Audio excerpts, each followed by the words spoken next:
Hello and welcome! In this lecture we're going to add an animator component to start using our animations.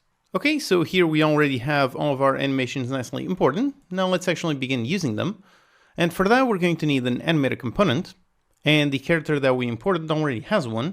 So let's go into the Unit Game object, expand it, and look inside of it for the visual. And yep, it already has an animator component. If not, you can just click on Add Component and find the animator. Do make sure you select the animator and not the animation. Those are two completely different components. We want the animator. And if you add it automatically, also make sure you add the avatar. And the avatar that you want to use is the one from the mesh that we're using. So we're using the mesh from the Polygon prototype pack. And as usual, this one is inside a characters.fbx file. And inside the FBX, you do find the characters avatar. This is very important. You need to make sure that the avatar that you're using here is the one for the mesh, not the animations. Because like we saw previously with the animations that we imported, those also have an avatar. So this is not the one you use. Instead, you use the one for the mesh. But again, if you're using the exact same asset pack that I'm using in this course and everything's already set up, so it already has the animator and already has the character's avatar. Okay, so with that, as we can see, the animator requires an animator controller. So let's make one. Let's go in our project files and inside the animations folder, let's create a new one and let's find the animator controller. Call this the Unit Animator controller. Now select the animation again, so the object with the animator, and let's drag the animator controller. Okay, so now let's double click on the animator controller to open it, and it should open up the animator window. Now if you don't see it by default, you can go up into window, then down into animation and open up the animator. So that's this window. Let's just put the game view side by side so we got a better view over here of the animator window, okay. Now the animator basically works like a state machine, so each animation is going to be a separate state. And these ones that you see here by default, these are some special states. We're going to see how they work in a bit. So let's first of all add our animations. In the project files, let's look into our animations. So we've got all of these. And for starters, let's grab the rifle aiming idle. So just click, drag, and drop it over here on the animator window. Yep, there it is. So just like this, we already added an animation onto our animator. Also note how by default we have an arrow coming in from the entry state. Since this is the only animation or the only state that we have in our animator, then this one is the default one. So the entry state is what is called when the animator becomes active, and when it does, it will immediately transition to the rifle aiming idle animation. And we can verify that we have correctly added this animation onto our character by looking in the animation window. So to open that one up, let's go into window, then down into animation and open up the animation window. And yep, it's this one. Let's dock it down here next to the console. Now we can just select our game object that has the animator controller. And right away we do see the animation over here on the animation window. If you want, you can even go back into the scene view in order to be able to look at our character. And now just hit on play. Yep, there you go. There is our nice rifle aiming idle animation. We can also now hit on play. And yep, there it is, the character with the rifle idle animation playing. Alright, so far so good. Let's go back into the animator window. And let's drag another animation. So let's go into the project files.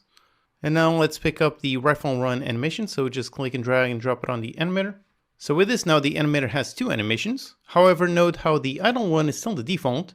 And if you want to change the default, you can just right click on the state. So for example, on the rifle run, right click, and you can set as layer default state. And if you do, then yep, now this one is default. And if we try playing the game, yep, by default it is playing the walk animation. And right away we also see one thing, the character is moving by itself, going further and further away. Now this is because the animator has a toggle to apply root motion. If we select the game object on the animator, we see, yep, here's a toggle apply root motion. So root motion is essentially movement that is baked directly into the animation itself. And like we saw, this walk animation does have root motion. That is why the animation is driving the transform. It's because of the animation. Now this can be useful if you want to move your character by the animation rather than through logic. But for this game, we're going to want to move our transform using logic, not the animation. So we don't want the animation to move this object at all. So in our case, let's disable root motion. So now with this, if we hit on play again, yep, now the character does play the walking animation, but it is no longer moving the transform automatically. Okay, great. Also, one very useful thing is you can actually look at the animator while the game is running. So let's unmaximize this window. So just right click on the game title and untick maximize. Then let's put the animator side by side next to it. So just click and drag, put it on the side. And yep, over here we can see the animator in action. If you don't see it, make sure you have the object selected. You can see this little bar down here constantly increasing. This means that this animation is currently playing. And the bar is essentially the progress of the animation. Since this animation is set to a loop, then when it gets to the end, it loops back and continues playing. Looking at the animator while the game is running is going to be super useful as the animator becomes more and more complex. Okay, so all of this was to see that we can change the default animation. So let's revert back to idle by default. So right click on this state, set as layer default state.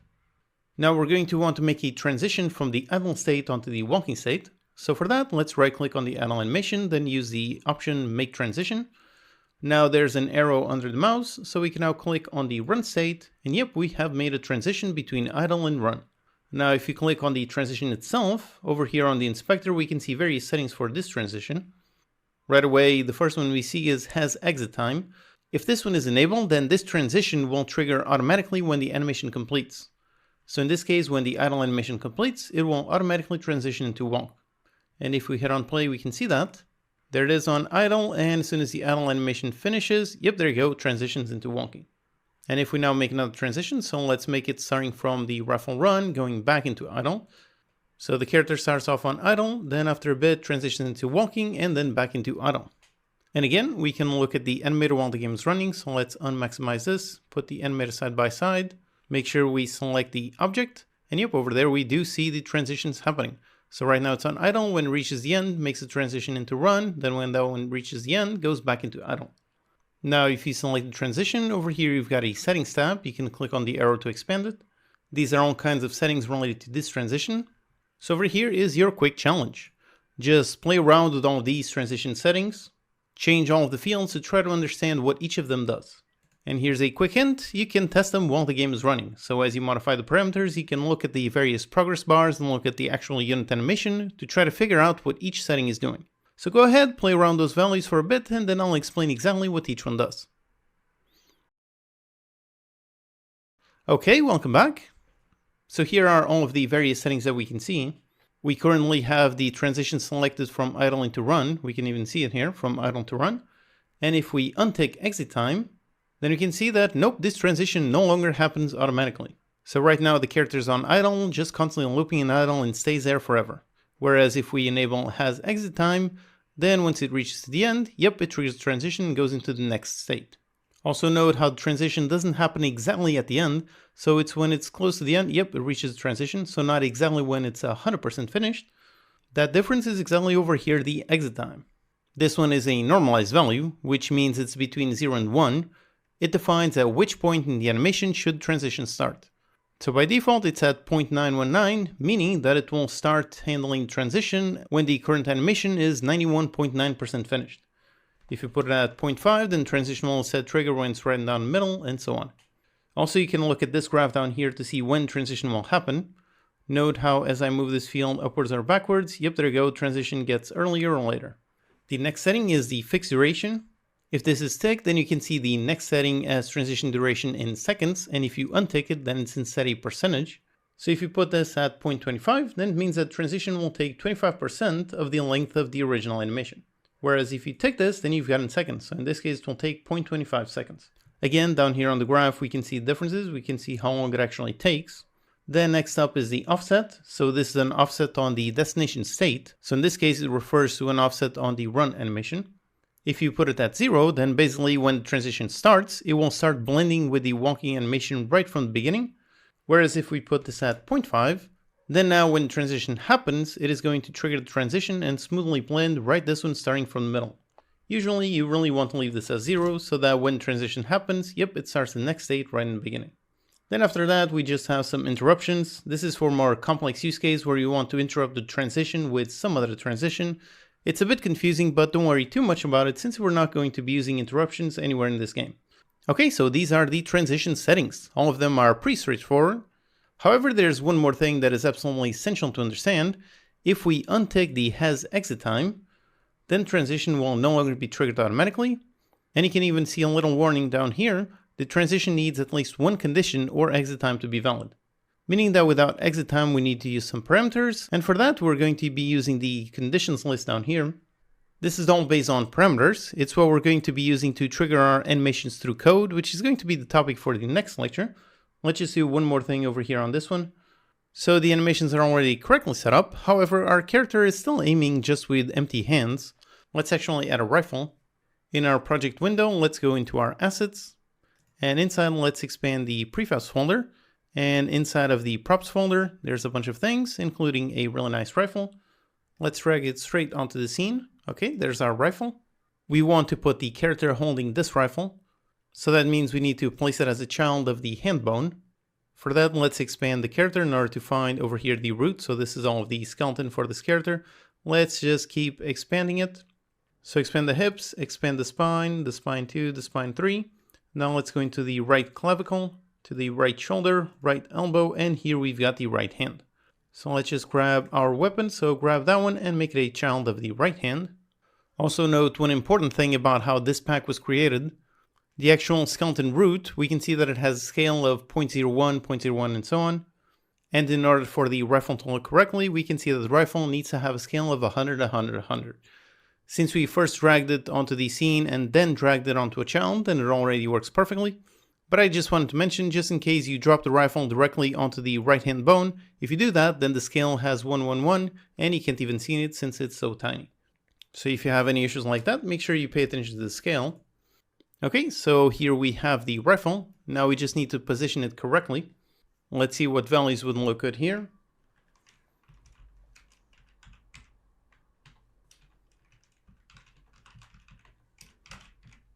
Alright, so these are the values that I'm using. Position of 8.3 and minus 2.6, and a rotation of 4.15, 52.3, and minus 128.2. With these values, the rifle is correctly positioned. You can test it by playing the rifle aim animation. So let's go into the animation tab and play the animation. Yep, there you go. It does look correctly. However, the animations that we're using also have a slight issue. So with this position and rotation, it doesn't look good here. However, if we swap onto the walk animation, so if we click on the drop-down menu over here on the animation window and go into preview for the rifle run animation, and we now hit on play, and yep, now we do see the issue. So now as the character is running, it is no longer aiming correctly. So what this tells us is that we need to reposition it inside of this animation. That means that we need to record the animation here. However, as you can see, the record button is currently grayed out. It's disabled. And if you look in the name of the animation, it does say read only, so we cannot modify it. Now, this is what happens with animations that were created outside of Unity. However, we can indeed make this editable. So for that, let's go into the project window and let's find our animation. So in this case, the rifle run animation. Let's expand this FBX file and inside select the actual animation itself. And now with this one selected, let's press Ctrl D to duplicate it. Alternatively, you can go into edit and then duplicate. So with that, you end up with a duplicated file. And this one, since this one is outside of that FBX, this one is now editable. Let's just rename this so we don't mix both these up. So both these currently have the same name. So let's select the FBX and rename this one to rifle run read only. Just make sure that the names are different. So there's the read only and there's the one that we can read and write.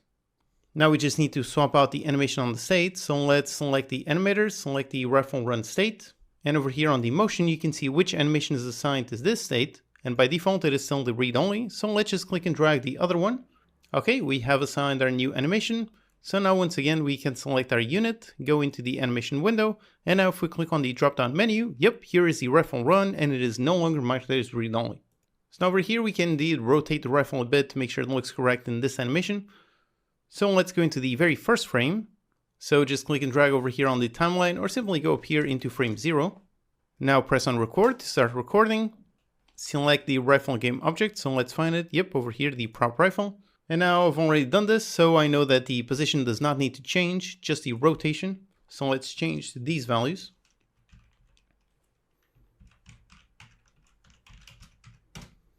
So minus 4.3, 39.4, and minus 120.4. Note how these now have a background in red. That means it is currently recording a keyframe. And again, note how we're only recording the rotation. We don't need to play around the position or scale or anything, just the rotation. And with these values, if we now hit on play, yep, we can see that the walk animation now looks correctly. We can stop recording the keyframes. And if we go back into the rifle aiming idle, yep, this one is also still correct. All right, so both of them are currently correct. With this, we have all of our animations working perfectly. Now finally, for the visual, like I mentioned for the character itself, we can swap out the material. Now, I don't really like both the unit and the weapon itself having the exact same material, so it looks a bit too yellow. So let's select the weapon and go inside it to see how it's separated into various body parts. Let's select the main one, and we can open up the project window and then click on the mesh render material, and it automatically highlights it over here on the project files. So for the main texture, instead of over here texture 01, let's go with texture 08. So this one is a nice gray. And for the child object, so the mag, the slide, and the trigger, for these, let's go with the material 6. Yep, there you go, a nice black. And yep, there's the character, and I think it does look pretty good. Alright, so in this lecture, we set up the animator component to start using our animations. As a bonus, we also learned how to take read-only animations and make them editable. Now, the next thing we need to learn is how to trigger those transitions through code. That is going to be handled with animator parameters, and that is the subject of the next lecture, so let's continue there.